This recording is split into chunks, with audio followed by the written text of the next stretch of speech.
Now we'll be looking into the concept of source transformation.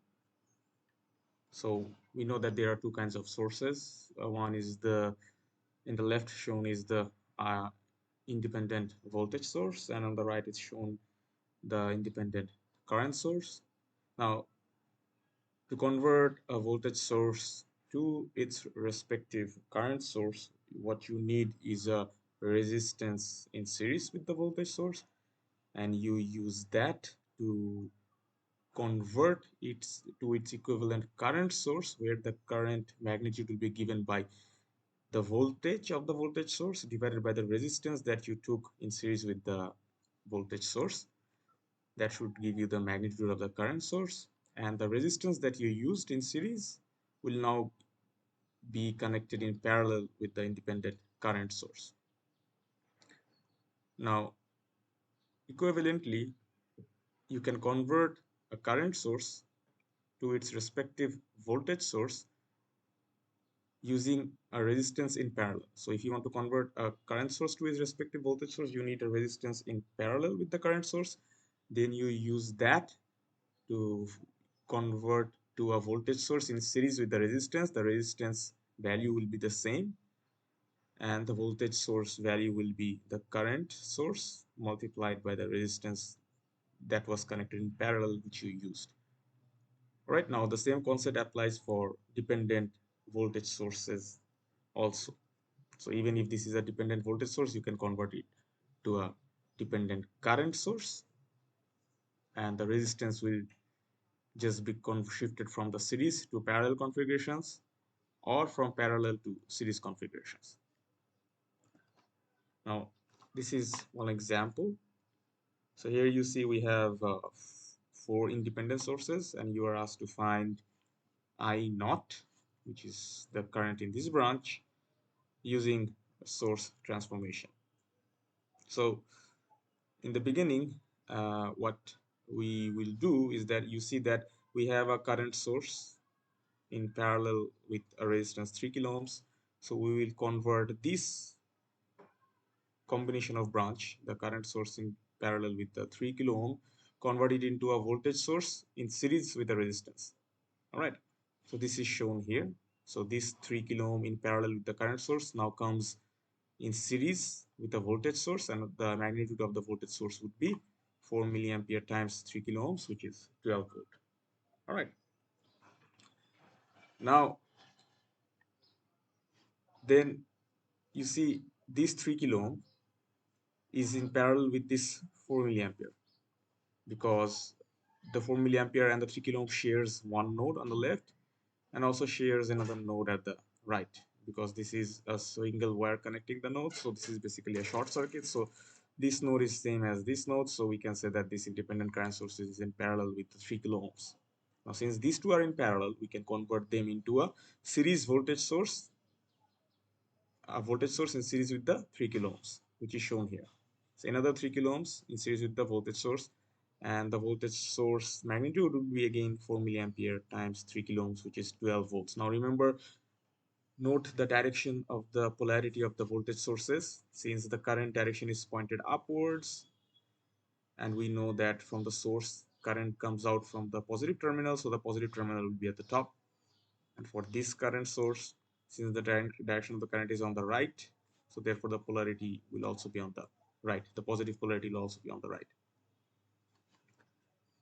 Now these two are source converted, and then we just continue with the circuit as it is. 12 kilo ohms parallel with 2 milliampere as shown here, and then 4 kilo ohms in series with the 12 volts. All right.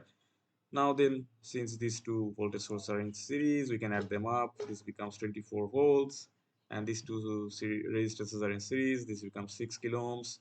So we just simplify the circuit as it is.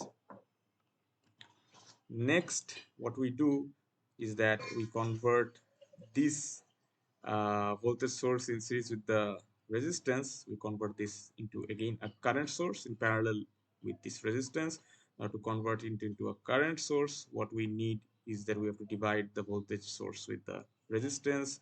So this becomes basically 4 milliampere, right? And the 6 kilo ohm becomes parallel with that current source, as we can see here. that 4 milliamperes is in parallel with the 6 kilo ohms, and the circuit is at it as it is on the right hand side.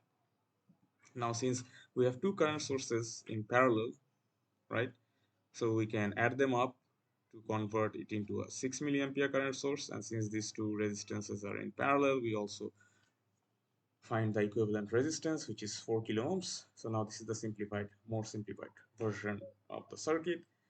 Now again, since we have another current source in parallel with the 4 kilo ohms resistance, we use this to convert it into a voltage source in series with the 4 kilo ohms. Now the magnitude of the voltage source is 6 milliampere times 4 kilo ohms is 24 volts, and remember the direction of the current is upwards, therefore the polarity is on the top. So now this becomes basically a series circuit, and we can find I naught finally, which is the current which we wanted to find through the 12 volts is basically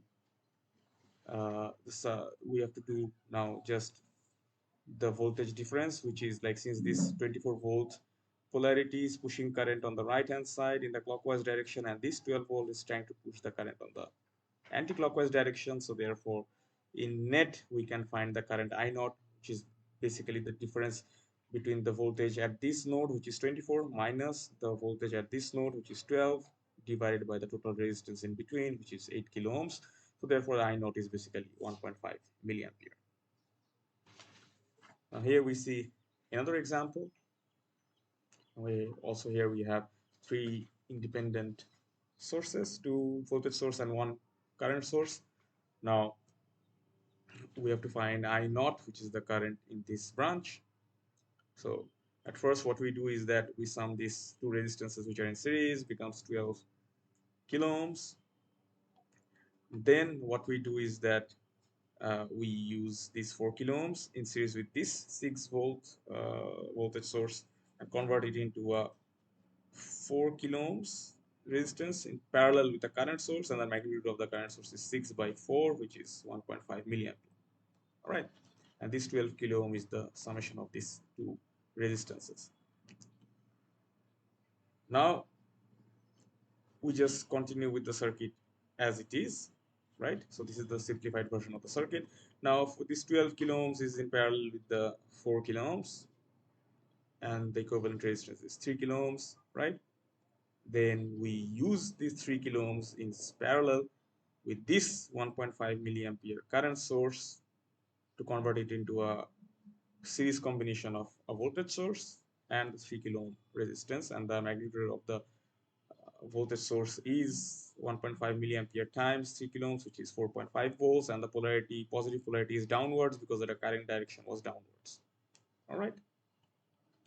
Now we converted this section of the circuit to a series resistance and in series with the voltage source, and with the right hand circuit as it is. Now we see that these two resistances are in series, so we sum them up, which becomes 6 kilo ohms. Then we use this 6 kilo ohms in series with the voltage source to convert it into a current source parallel with this 6 kilo ohm resistance, and the magnitude of the current source is 2.75 milliampere with the direction downwards because the polarity, positive polarity, was at the bottom. So the current, this source would ideally try to push current downwards, therefore the equivalent current source will be pointed downwards, and the magnitude of the current source is found by dividing the 4.5 volts with this 6 kilo ohms. All right, now again we convert these two parallel combination into a series 6 kilo ohms and a voltage source, right? And once we do that, we see these two voltage sources are in series. We sum them up with a net voltage source pushing current at the downwards direction in series with the 6 kilo ohms. Now again we see that what we could do is that we convert this combination, this resistance and this voltage source, into a current source in parallel with this 6 kilo ohms, right? And this 6 kilo ohms will be in parallel with this 6 kilo ohms, and in net we'll end up having 3 kilo ohms, right? With current source of 4.5 divided by 6K. So the current source becomes 0.75 milliamperes, and this 6 kilo ohms is in parallel with this 6 kilo ohms. So the net resistance would be 3 kilo ohms in parallel with this original 3 kilo ohms. So this is the 3 kilo ohms which is in parallel with this original 3 kilo ohms. Now the current I naught will be basically, since these two resistances are equal, and if you apply current divider rule, the current will just be divided equally between the two resistances, and since the current direction from the source is opposite to the direction of I naught, therefore the magnitude of the current will be negative half of this current source, which is 0.375 milliampere.